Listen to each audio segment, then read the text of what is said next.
হাই বন্ধুসকল, আপোনালোকক আমাৰ ইউটিউব চেনেলৰ অন্য এটা ভিডিঅ'লৈ স্বাগতম জনালোঁ। সেৱা অনলাইন ৰেজিষ্ট্ৰেশ্যন 2024 ক্লাছ 9ৰ ৰেজিষ্ট্ৰেশ্যন কৰিব লাগিব, পঞ্জীয়ন কৰিব লাগিব। সেশ্যন 2024 to 2025 দেখিছে আপোনালোকে।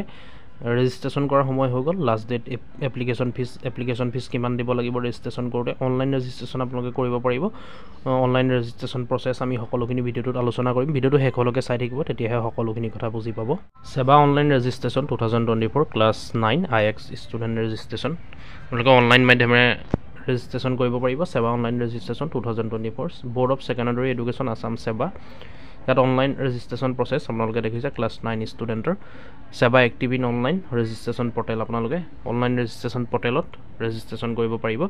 30 মে অৰ্থাৎ 30 মে লাষ্ট ডেট আছে। আপোনালোকে 30 মেৰ আগতে অতি সোনকালে ৰেজিষ্ট্ৰেশ্যন কৰিব লাগিব। তাৰপিছত আপোনালোকে ৰেজিষ্ট্ৰেশ্যন কৰিব নোৱাৰিব। SEBA registration details, name of process online registration for class IX 2024, name of standard class IX, name of academic board council board of secondary education Assam, academic session 2024-2025।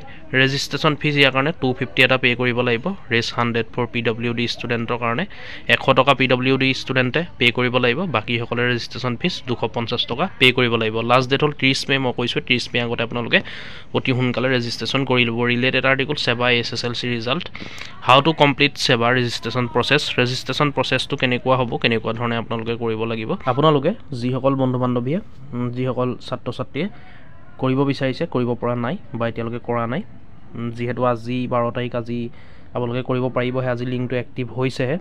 আপোনালোকে কৰিবলৈ হ'লে ফাৰ্ষ্টতে নিজৰ স্কুলৰ লগত, নিজৰ স্কুলৰ প্ৰিন্সিপালৰ লগত যোগাযোগ কৰি লওক বা হেডমাষ্টাৰৰ লগত আপোনালোকে যোগাযোগ কৰি লওক। কৰি পেলাইহে আপোনালোকে এইটো কৰিব পাৰিব। যিহেতু ID পাছপৰ্ট হওক তেওঁলোকে প্ৰভাইড কৰিব স্কুলৰ পৰা। সেইকাৰণে আপোনালোকে প্ৰথমতে স্কুলত যোগাযোগ কৰি লওক। যোগাযোগ কৰি আপোনালোকে কৰিব পাৰিব।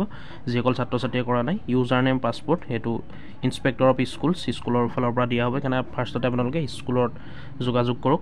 যিহেতু আজিৰ পৰা আৰম্ভ হৈছে, 30 মে লাষ্ট ডেট আছে। ইয়াত আপোনালোকে কি লাগিব ডকুমেণ্টছ চাই লওক। Important instructions for filling up the Seva registration form. Registration ফৰ্মখন ফিল আপ কৰিবলৈ হ'লে কি লাগিব। Here is some important point for filling up the Seva online registration form. প্ৰথমতে please enter student name, father name, mother name and date of birth correctly. এইকেইটা আপোনালোকে student ছাত্ৰ বা ছাত্ৰীৰ নামটো লাগিব আৰু দেউতাকৰ আৰু মাকৰ নাম লাগিব। ডেট অফ বাৰ্থ লাগিব, জন্মৰ তাৰিখটো কাৰেক্টলি শুদ্ধকৈ বহুৱাব লাগিব। The age of the registered student should be minimum 13 years, 13 বছৰ হ'ব লাগিব 1 জানুৱাৰী 2024লৈকে minimum. Date of birth should be as per the birth certificate only. আপোনালোকে বাৰ্থ চাৰ্টিফিকেট দিব লাগিব ডেট অফ বাৰ্থৰ কাৰণে। Important dates of SEBA registration 2024, starting ডেটটো 12 এপ্ৰিল 2024, লাষ্ট ডেট হ'ল 30 মে। মই কৈছোঁৱেই 30 মে আগতে আপোনালোকে অতি সোনকালে কৰিব লাগিব। যিসকল নৱম শ্ৰেণীৰ ছাত্ৰ ছাত্ৰী আছে সেইসকলে। আৰু আপোনালোকে যদি মোবাইলৰ পৰা কৰোঁ বুলি বিচাৰিছে, নিজে আপোনালোকে কৰিব পাৰিব। লিংক এক্টিভ থাকিব। আপোনালোকে ভিডিঅ' ডিছক্ৰিপশ্যনলৈ যাব, তাত লিংক পাই যাব। Official notification, list of member secretary, date capture sheet, official website আপোনালোকে সকলোখিনি ভিজিট কৰিব। ভিডিঅ' ডিছক্ৰিপশ্যনৰ লিংক থাকিব। আপোনালোকে যিসকলে কৰিব বিচাৰে নিজৰ মোবাইলত বা নিজৰ অনলাইন যোগেৰে, যদি আপোনালোকে অসুবিধা পায় কোনোবা এখন কেফেত গৈ আপোনালোকে কৰি ল'ব। কম্পিউটাৰৰ দ্বাৰা আপোনালোকক কৰি দিব। CSC আপোনালোকে কৰিব পাৰে বা ওচৰত কেফেলৈ গুচি যাব, তাত কৰি দিব। যদি আপোনালোকৰ সুবিধা আছে নিজৰ মোবাইলতে আপোনালোকে কৰিব পাৰিব। 12 তাৰিখ আজিৰ পৰা আৰম্ভ হৈছে আৰু 30 তাৰিখ লাষ্ট ডেট। সকলো ছাত্ৰ ছাত্ৰীয়ে ৰেজিষ্ট্ৰেশ্যনটো কৰি ল'ব। যিসকল 9ৰ অৰ্থাৎ নৱম শ্ৰেণীৰ ছাত্ৰ ছাত্ৰী আছে, অতি সোনকালে আপোনালোকে কৰি ল'ব। গতিকে বন্ধুসকল, ভিডিঅ'টো আজি ইমানেই আছিলে। ভিডিঅ'টো শ্বেয়াৰ কৰিব যাতে সকলো ছাত্ৰ ছাত্ৰীৰ সুবিধা হয়, সকলোৱে যাতে নৱম শ্ৰেণীৰ অৰ্থাৎ 9 ষ্টুডেণ্টছে গম পায়। ভিডিঅ'টো শ্বেয়াৰ কৰিব আৰু ভিডিঅ'টো লাইক কৰিব। কিবা সুধিবলগীয়া থাকিলে কমেণ্ট কৰিব। ভিডিঅ'টো শ্বেয়াৰ কৰিব যাতে সকলোৰে সুবিধা হয়। কিছুমানে নিজৰ মোবাইলতো ইচ্ছা কৰিলে কৰিব পাৰে, কিন্তু ইয়াত অনলাইন কৰাৰ আগত বা আপোনালোকে কোনো কেফেত অনলাইন কৰাৰ আগত স্কুলত যোগাযোগ কৰি ল'ব।